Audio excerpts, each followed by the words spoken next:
Well, good afternoon. My name is Tara Chadwick, and I serve as the Chief Curator for the City of Toronto. Today, I have the absolute pleasure of being here on the territory of our treaty partner, the Mississaugas of the Credit First Nation, to talk a little bit about museums and what does it mean to take good care of collections. And so, just want to say thank you to Councillor Erma for hosting us today and turn it over to you. Well, what it means to us is having something repatriated that originally was ours and bringing it back, and that we can share it with our members, and that we can display it in one of the museums in Toronto that we have relationships with, and to care for it properly. We don't want it hidden. We want to be able to display it and share the history of whatever item is going to be repatriated to us.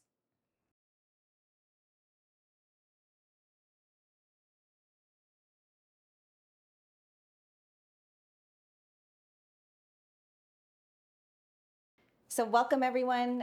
Bonjour, Boshking Wabagwan and Dago. My name is Tara Chadwick. I serve as the city's chief curator, and I have the lovely opportunity of visiting here with our treaty partners, Mississaugas of the Credit First Nation. I am Maya, and I am really, really excited about this conversation that we're going to have about what does it mean to take good care of the items, the belongings that are in our collection. I have joining me today, Councillor Erma Ferrell, Heather George, and Adam Laforme, and I'll turn it over to each of you to introduce yourselves first before we get into the conversation. Thank you again. So welcome everyone. And my name is Erma Ferrell. I'm a member of the Council of the Mississaugas of the Credit First Nation. And currently we are filming on our territory here. And one of the things that's important is the repatriation to us. And I'll turn it over to my colleague, Heather. Sego Sewa Gwego, Heather Nyungats, Kanigahaga, Niwago and Joden. Hello, my name is Heather George. I'm the Executive Director for Woodland Cultural Center, which is one of the longest running cultural centers in the land we now call Canada. It's located on Six Nations of the Grand River Territory, and I'm really excited to be here to have this conversation with all of you today. Adam. Yeah, thank you everybody. My name is Adam Laforme. I'm the manager of archaeology for the Mississaugas of the Credit First Nation. I'm also a band member. I'm part of the repatriation committee for Mississaugas of the Credit First Nation. So I'm happy to be having this conversation today. Thank you so much. So one of the things that I'm learning in my role as chief curator is not only what is the City of Toronto's collection, but what does it mean to take good care of a collection? And so in our collection right now, we have contemporary artworks, we have archaeological artifacts, and we have historical artifacts. And some of those artifacts, what we call artifacts, are actually belongings that are part of the cultural heritage of our treaty partners, but also First Nations across Canada, actually.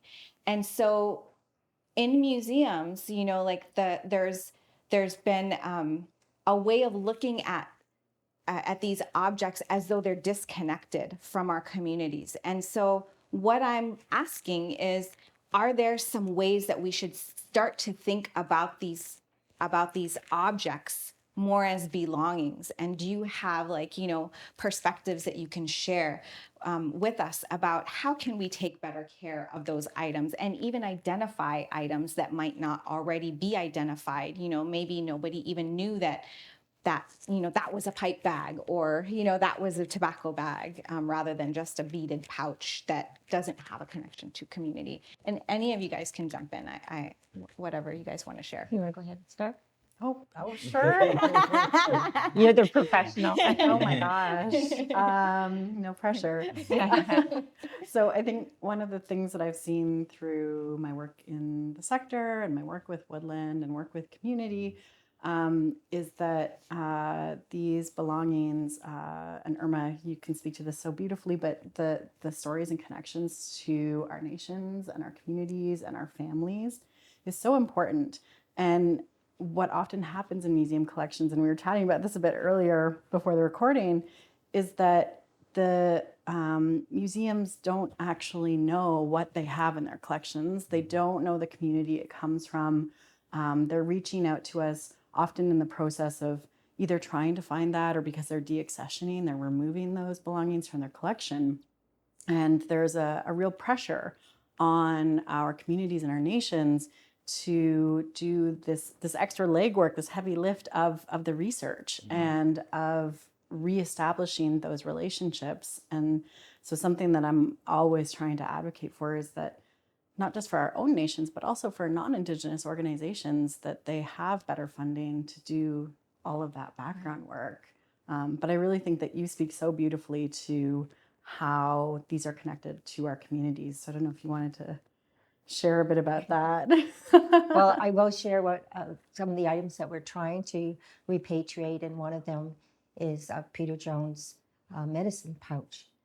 And it is at a museum in the United States that we have been trying to repatriate, and we've been working with them now for probably 3, almost 4 years on what steps are needed, the right people to contact.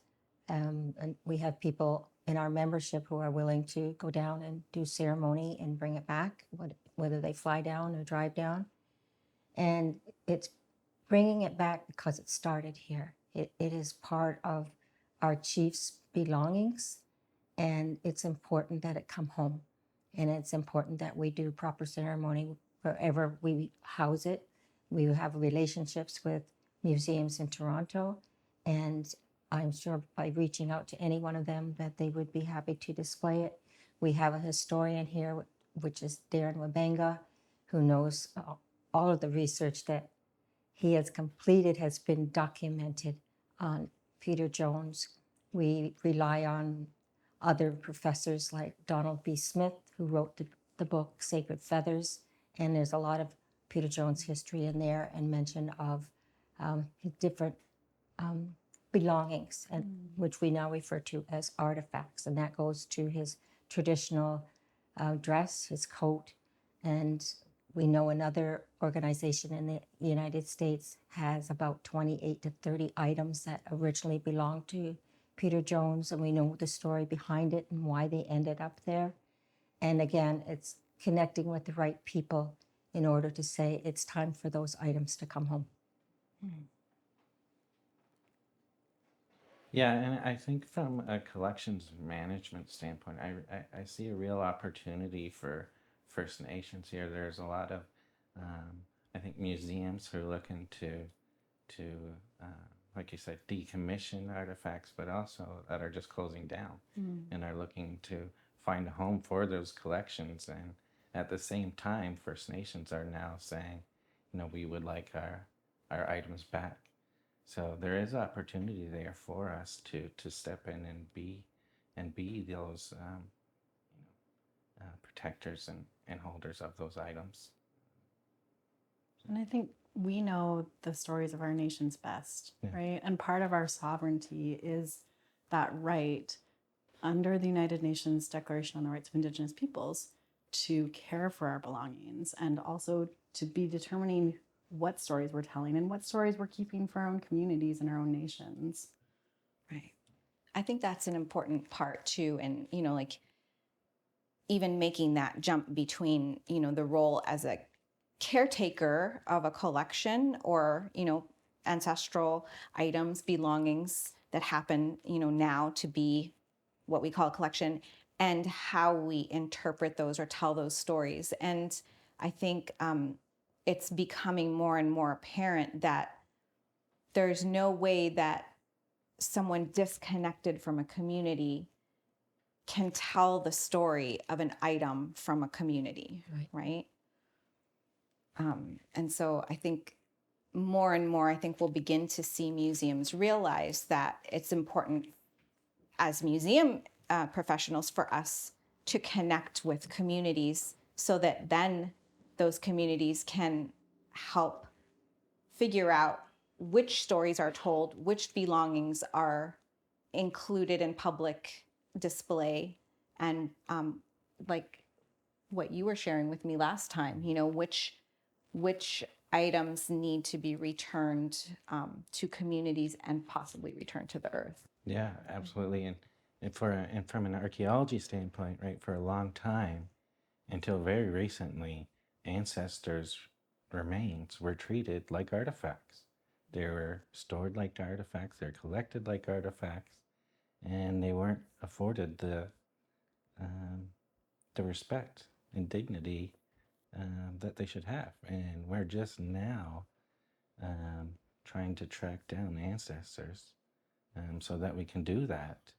And I'm sure there's museums out there who are looking to try to do the right thing and find those descendants of those ancestors. So, something on the horizon that it's in the works right now, which is fantastic. Yeah. And through the internet, we are aware of some organizations who are repatriating. And we know of one that came from Scotland. They repatriated it to a First Nation on the West Coast, something that they'd had in their possession for about 200 years. And we know that there is another organization that has done the same thing, helped to repatriate.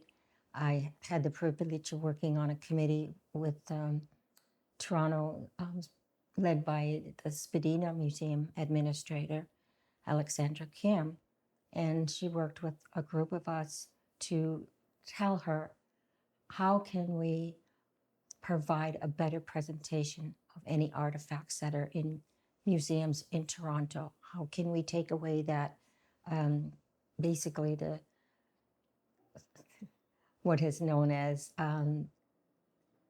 if you have a curator or their staff going by an item, they'll say, well, this is such and such, and then keep on walking. They don't know the story behind it, and I think you've touched on that more than once today, and I appreciate that, is the story behind it, the feeling behind it for the people that that item came from. It has to be a part of the narrative when they are in museums. And I think that, like little by little, I think that is part of the repairing the harm that has been done within, like by museums or as a result of museums, like that disconnection, and even, bringing an item or an ancestor home, or even reconnecting the story of an item that's on display with the story of the people that are originally connected with it. I think that those are examples of ways that museums can begin to do a better job of collaborating. And I think there's an element of health and healing that comes through that process as well. Like for me, even today, like just learning and sitting with you guys, it really does help me to like have a better view of what we're doing and why we're doing it. And I think it's so important, the way that you've approached this as well is relational, and understanding the emotions that are also connected to this process. And one of I think it's a challenge for people who work in the sector sometimes to deal with, or to be in that space, is that when we're coming into contact with our belongings, they're also holding this history for us that is a history of dispossession and of violence towards Indigenous people. And so one of the challenges for people working in museums is that sometimes we might be coming into those spaces and our own emotions will be impacted as Indigenous people in ways that those folks working in the museum sector might not be prepared for. I've cried in collections. I've been really, really angry in collections. And, obviously I would always like to come to this work with, a good mind, but that's not always the reality. And we are dealing with the ramifications of colonization every single day in a current context. And so when we come into working with historical collections, it's with the knowledge that violence that happened towards our communities continues to affect us into this present day. And so for museum staff, like I always say, if you get called out by the aunties, you still have to come back, even though it's really hard. You know, when someone's upset with you, it's hard. And often they're not really upset with you. They're upset with the realities of what we're facing. And so, you know, museum folks need to look after themselves and to be able to make space for that, make space for those emotions, even though it's not their fault, right? It's not the fault of someone working in a museum today that like 100 years ago someone put something in the collection, but it is part of this process. There's a lot of emotion, and I think they really need to be prepared for that and to hold space for that. Yeah, it's hard work, not just academically or mentally, but physically and spiritually and emotionally as well.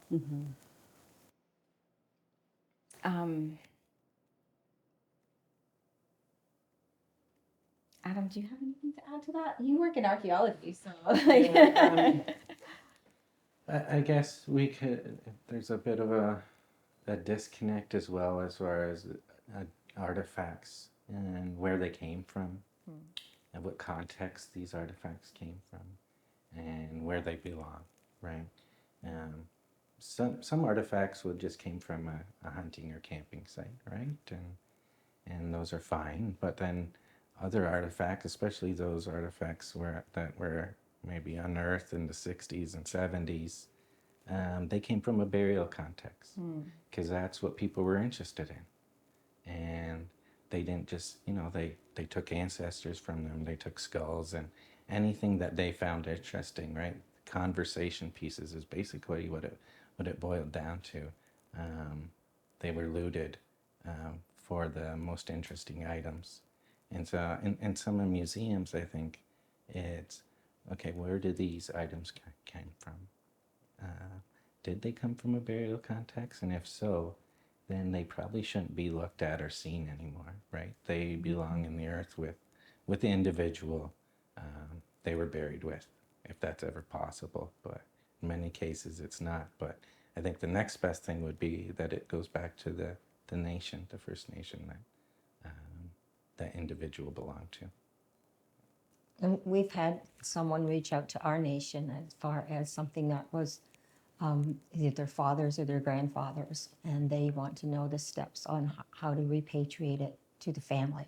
So that's a step we have to take next. And we're lucky that we have a working committee that we formed with motion of council in the fall of 2021, and then we brought in a consultant in 2022, which is Audrey Rochette, who has had experience in working with the city of Toronto in the same area for repatriation, and we still work with her today. And the other thing, when you were talking about when something is belonging to an individual family, because some of their ancestors may still be alive today, that emotion, and they, like you said, when they hold it, when they see it, they will cry.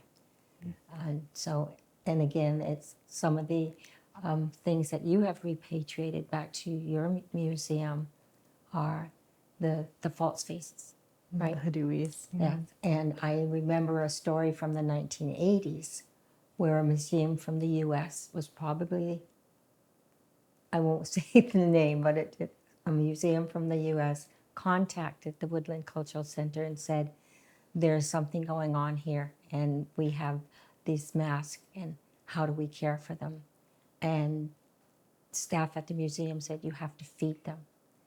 Well, then they called back, and they found out that they were trying to physically feed the masks, and they didn't understand about feeding the way that First Nations people do. So those things are important too.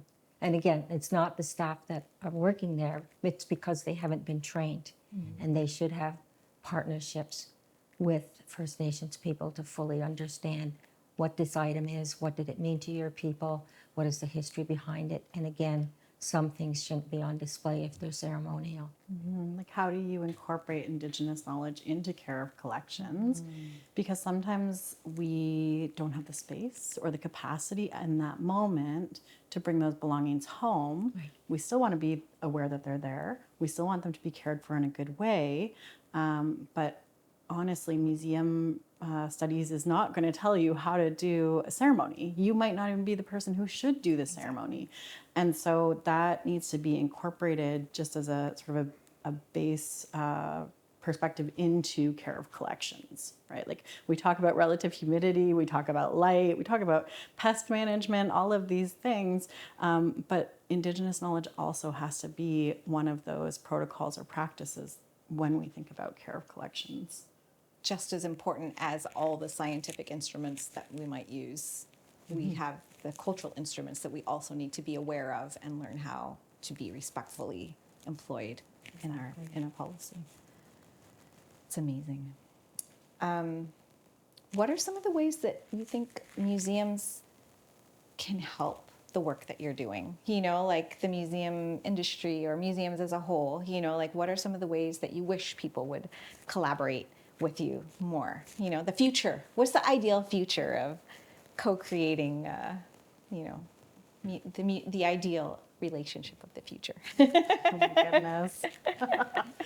Okay. I mean, mine is I'm always going to go to advocacy, and that's advocacy in a bunch of different ways. If you're someone working in a museum and your board doesn't quite understand why you're doing this work, then the advocacy is board training, and it's advocacy at that level. If you're in an organization that doesn't have the funding to do this work, guess what? We probably don't either. So then the advocacy is at the provincial or federal or municipal level to ensure that that is part of the budgeting process so that there is the funding available to do the work. And I think sometimes as museum professionals, we're almost afraid to be political, right? Like, which is a really interesting thing that I've noticed. And there's no reason not to be political, because the role of politicians is to hear from the people who are either their citizens or who are trying to, who are, you know, knowledge holders in whatever their area is, and take that information and bring it forward within those political systems. And so it's never about, you know, you're not, I think for museum folks, like, you really do need to be an ally is to be an advocate, and it is to be involved in the Canadian political systems that you as a citizen are part of. And to do that work to make sure that you are advocating for your organization to have what it needs to do this work, and you're also advocating for Indigenous nations to have what they need to do this work.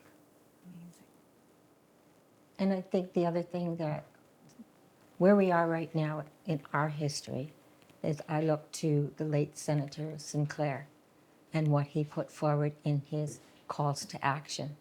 And one of the things that the government needs to be looking at is how can we assist the First Nations in Canada to repatriate? What do they need? Do they need to partner with another nation? Do they need funding to build a climate-controlled area to bring their artifacts back to? And all of those things have to be taken into consideration.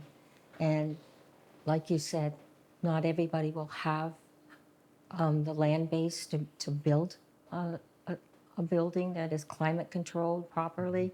But there are partnerships that could be formed in order to do that. And even if we had more people who were First Nation people being hired in different museums in the larger cities, that they could go to someone and say, okay, we just got this in.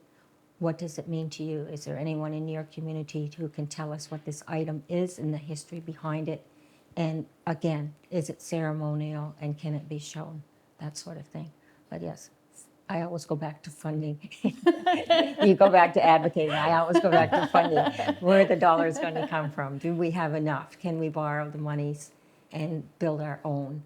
Or is there another source that can provide opportunities for that funding? And I think Indigenous folks in all levels of the organization, right? And not just one Indigenous person, because that's the worst experience, being alone in what are generally like fairly colonial spaces. That's awful. And if you aren't having Indigenous people in spaces where they have authority in senior management or on the boards, then it's very difficult for the staff and organizations to make that change happen. So you need Indigenous folks at all levels and you need more than one. Yeah, I think you both touched on and that's the partnerships. Like, we're very early on, for the Mississauga to the credit anyway, we're very early on in our repatriation. And we don't have a facility. So these partnerships and collaborating and working with museums, and it's very important to us, not only for somewhere to house those belongings in the interim, but also maybe to teach us the correct and proper way to ensure that, when they do come to our collection, they won't deteriorate, and we'll be able to keep them in good condition as well. Yeah. Or use them, as the case may be. Or use them, or bury them if bury them. if that's the case as well. If they need to go back to the earth, and that would also, I think, solve a lot of the collections management. If maybe we just start burying a lot of these artifacts if that's where they belong. Every time a museum person is like, "Oh, we have no space," and I'm like, "Really? We could probably help you with that." I know where it could go.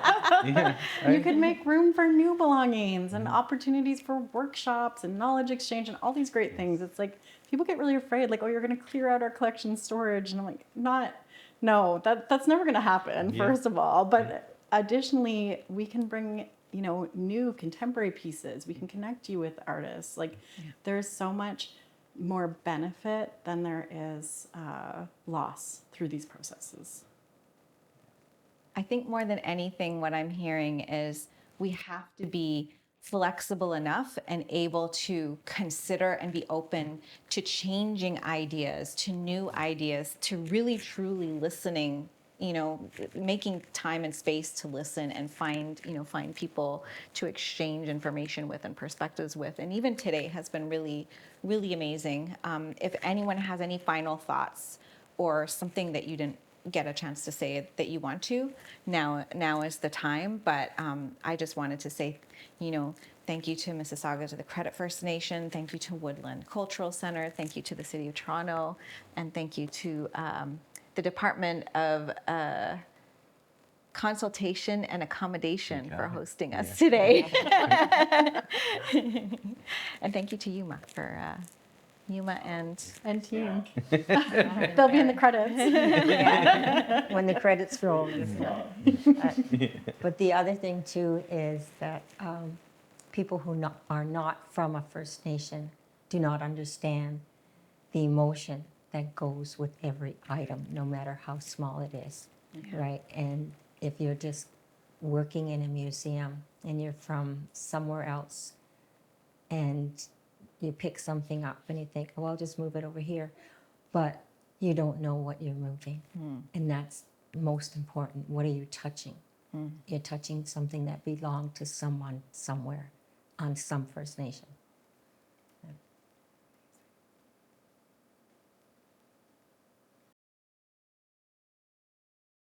I just wanted to say thank you so much again for being here. Once again, Tara Chadwick, City of Toronto, Department of Museums and Heritage Services, Chief Curator. And this is part of, the way that I love to learn, more than a book that was written 20 years ago or even 10 years ago. I love to learn by actually, listening. And, I appreciate the trust that you guys are all extending to me, and hopefully together we can move this forward, and share with more members of the communities, all of our communities, and do some good work at bringing what we do in museums more into communities to get that knowledge transfer, to bridge some of those gaps that we've all had to experience in knowledge and connectedness in songs and arts, all of that stuff. So thank you.